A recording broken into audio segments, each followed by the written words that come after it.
what I wanted to talk about a little bit in my intro was MAGA seems to possibly be crumbling, and I don't want to jump the gun on this because I don't want to jinx it. For one, I don't want to like get my hopes up and get too excited, but it's coming from one of the most unlikely places ever.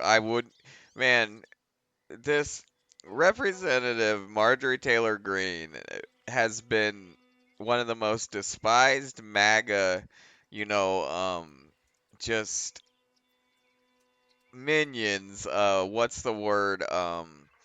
Just powerhouses. Like, she's been Trump's bulldog from it. The beginning of the movement. She's been his one of his enforcers. Like his, unshakable. And she has defected from the MAGA regime, and it is just glorious to watch. It's so unlikely that it's coming from her, because you sit and you're watching all these politicians play with this Epstein stuff, and they're all looking at each other like, "Oh my God, this is so horrible," but none of them have the nuts to to stand up and to be the one, to put themselves first and say, "You guys are fucked. I'm out of here." And it was Marjorie Taylor Greene that finally stood up, and she's been kind of getting labeled the rhino, like she's turning into a rhino, which means that she's basically positioning herself to push smelly Donald off the cliff and take that spot.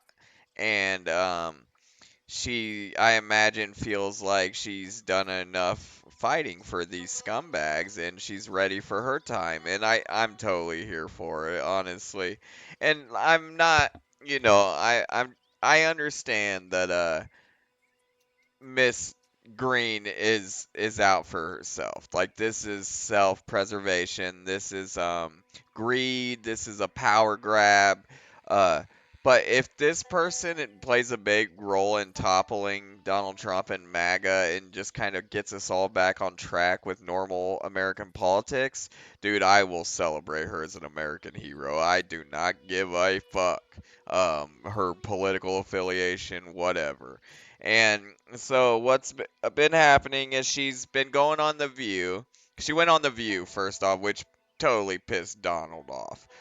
He gets to control what media you go on, and she's been kind of doing her own thing, and she's been openly stating that the economy's in shambles, which was her first mistake. Uh, Don has all these scumbag MAGA Republicans lying about the economy, saying everything's great, we're all doing great. When every American that's not wealthy or a millionaire knows that things are not great. Like, things are far from great. And that was Marjorie's first mistake. Is she was being honest about the economy being in trouble, and he started to take notice. And when she decided that she is not gonna die on this Epstein hill, he booted her, man. He said, "You're right. You're done. You're gone." And I put this is just one of several tweets this lunatic launched at Miss Green all day, and simply for not saying, I'm not gonna help cover up and support, the cover up of Epstein and Ghislaine Maxwell, and I'm not gonna tell these women that are victims of this whole disgusting mess that they're a hoax. Like, I'm not gonna do it. And he is waging war on her. And you can read the tweet here. It says, lightweight Congresswoman Marjorie Taylor Brown. I guess he thinks it's funny. It says, green grass turns brown when it begins to rot, with a big exclamation point. So apparently her finding her conscience and saying, supporting um, known PDFs is too far. and that makes her rotten. Well, it says betrayed the entire Republican Party when she turned left, performed poorly on The Pathetic View. He was really upset about going on The View, and became the rhino that we all know she always was. I've been using this word rhino to describe her, and it's an opportunist, I guess would be the best word. It's somebody who is poised and an opportunist, which is politics. That's what politics is. Um, that we all know she always was just another fake politician, no different than Rand Paul Jr. And then he puts in quotes Thomas Massey, who got caught being a full-fledged Republican in name only. Rhino! With an exclamation! Make America great again. And there was another post. I didn't get to put it up. It was a tweet from our scumbag president here, and he was saying that she's been calling me. She's obsessed. She keeps calling me.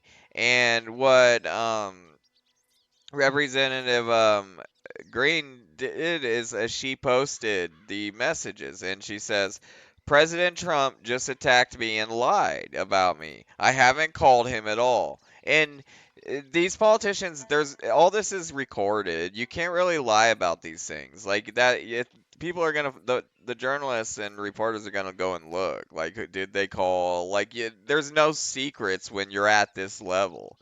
But she says, I didn't call him at all, but I did send these text messages today. Apparently, this is what sent him over the edge. We believed the Democrat bad guys like the Clintons were entangled and involved. So she always believed the lies that it was all Democrats. It's just going to be Bill and all these Dems. She believed it. And it says in every single interview I've done, I have defended President Trump. I've said over and over again, the women say he did nothing wrong, and their attorney says he's the only one who helped. And the Democrats had 4 years to release. Stop ignoring the women. Many of them literally voted for President Trump. So, there was another one she posted, and it was basically saying that, these you can't call these women hoaxers. Like these are actual women that I have met with. These are victims. These are women who have been through horrible things at very young ages, and we can't, as a party, be calling them a hoax. It's absurd for one because it's an actual victim. This is a person. You can't just make people and their life stories vanish. And he just couldn't handle that, man. And yeah, that got her expelled from the MAGA party, not the Republican Party. He's trying to imply that she isn't allowed to play with the Republicans anymore, but he doesn't. He he isn't a Republican. That's one of the greatest myths, that this guy is a Republican. None of his views are Republican. He just hijacked the Republican Party. But obviously the cracks are forming, and they're forming quickly. And yeah, it's just wild to see it coming from Marjorie Taylor Greene. And there's these rumors coming in about um him resigning. Trump just straight up resigning. And I'm just gonna go ahead and make a couple predictions. He's gonna possibly resign because I feel he's being backed into a corner, possibly legally, with this Epstein stuff that's trickling out.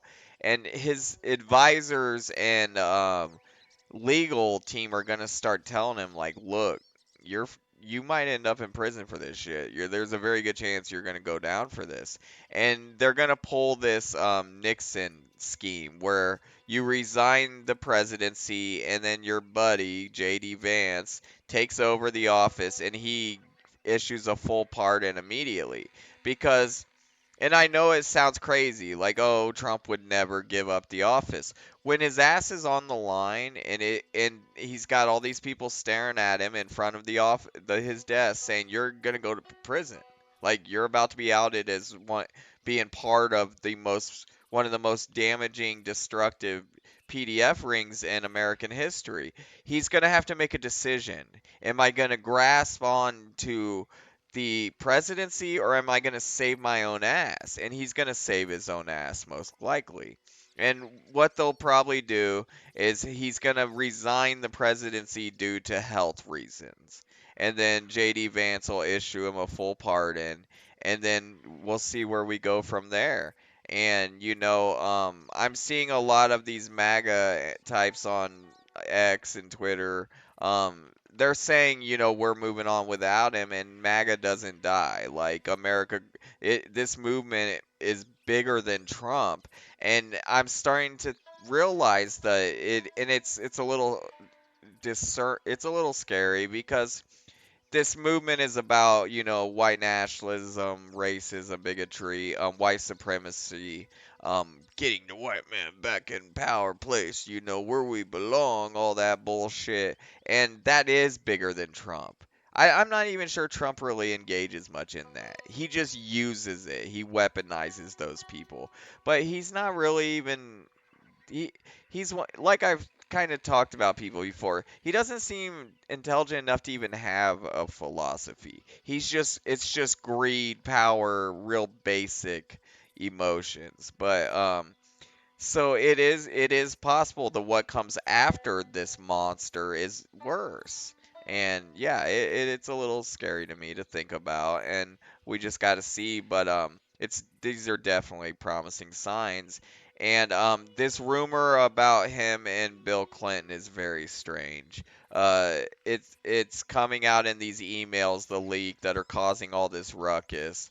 Um, there were emails in there about it was Bannon speaking with Epstein, I believe.